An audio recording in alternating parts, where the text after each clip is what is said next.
Comrade Keval Kishan ఆశయాల కోసం ప్రతి ఒక్కరూ కృషి చేయాలని తెలంగాణ జాగృతి అధ్యక్షురాలు కల్వకుంట్ల కవిత పేర్కొన్నారు. జాగృతి ఆధ్వర్యంలో నిర్వహిస్తున్న జనం బాట కార్యక్రమంలో భాగంగా చేగుంట మండలం పొలంపల్లి గ్రామంలో శనివారం కామ్రేడ్ కేవల్ కిషన్ సమాధికి కవిత నివాళులర్పించారు. ఈ సందర్భంగా వారు మాట్లాడుతూ దొరలు భూస్వాములకు వ్యతిరేకంగా ఆనాడే కేవల్ కిషన్ ప్రజల తరపున పోరాటం చేశారని గుర్తు చేశారు. ఈ కార్యక్రమంలో తెలంగాణ జాగృతి రాష్ట్ర ఉపాధ్యక్షుడు జనంబాట incharge Kottala Yadagiri, BC united Phule front రాష్ట్ర కోఆర్డినేటర్ హరి, బీసీ జాగృతి రాష్ట్ర అధ్యక్షుడు మారన్న, తెలంగాణ జాగృతి రాష్ట్ర కార్యదర్శి మధు, తెలంగాణ జాగృతి యువజన విభాగం కార్యదర్శి ధ్యాని, తెలంగాణ జాగృతి మహిళా విభాగం అధ్యక్షురాలు రాజేశ్వరి, మహిళా విభాగం రాష్ట్ర కార్యదర్శి వరలక్ష్మి, విజయ్, గణేష్ తదితరులు పాల్గొన్నారు.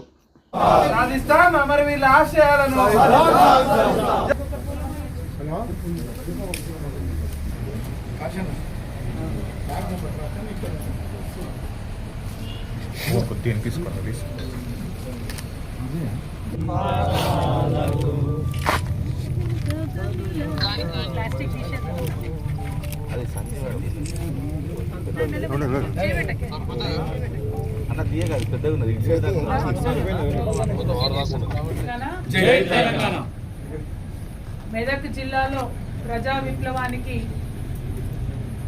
చేయూతనిచ్చి ప్రజల్లో ధైర్యం నింపి మరి భూస్వాములకు వ్యతిరేకంగా పోరాటం చేసినటువంటి ముదిరాజ్ ముద్దిగుడ్డ కేవల్ కిషన్ గారు.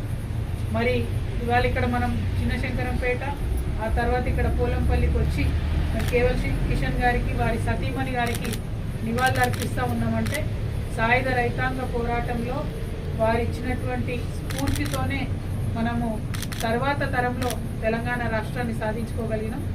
ఆనాడు వాళ్ళు రైతాంగ పోరాటంలో ముందుండి మనందరిలో ఒక విశ్వాసం నింపిన మీదనే మరి మనం ముందుకెళ్ళేటటువంటి పరిస్థితి కనబడింది. దొరల భూస్వాముల యొక్క అరాచకాలను ప్రశ్నించడం, అదేవిధంగా వారు ప్రత్యక్ష ఎన్నికల్లో కూడా పాల్గొని మొట్టమొదటి అసెంబ్లీ ఎన్నికల్లో కూడా పోటీ చేయడం జరిగింది. చాలా స్వల్ప తేడాతో ఓడిపోయినప్పటికీ బతికున్నన్ని రోజులు కూడా తను ప్రజాసేవలో ఉండడం, ప్రజా ఉద్యమాల నిర్మాణం చేయడం అన్నది యావత్ తెలంగాణ ప్రాంతానికి అంతటికీ కూడా చాలా స్ఫూర్తినిచ్చేటటువంటి అంశం. కేవలం మెదకే కాదు, కేవల్ కిషన్ గారు తెలంగాణ బిడ్డలందరూ కూడా ఆరాధించదగ్గ వ్యక్తి. మరి అటువంటి వారిని, వారి యొక్క ఈ పుణ్యస్థలాన్ని మరి వాళ్ళ తెలంగాణ జాగృతి జనం బాట కార్యక్రమంలో భాగంగా తెలంగాణ జాగృతి నాయకులం అందరం కూడా మేము వచ్చి సందర్శించుకున్నామంటే వారి స్ఫూర్తితోనే తెలంగాణ జాగృతి ముందుకెళ్తుంది. వారి స్ఫూర్తితోనే సామాజిక తెలంగాణ సాధన కోసం బాటలు వేస్తామని చెప్పి విశ్వాసంతో ప్రకటిస్తూ ఉన్నాం. అది మెదక్ జిల్లా మాకు ఇస్తున్నటువంటి స్ఫూర్తిగా మేము భావిస్తూ ఉన్నాం. Thank you. జై తెలంగాణ.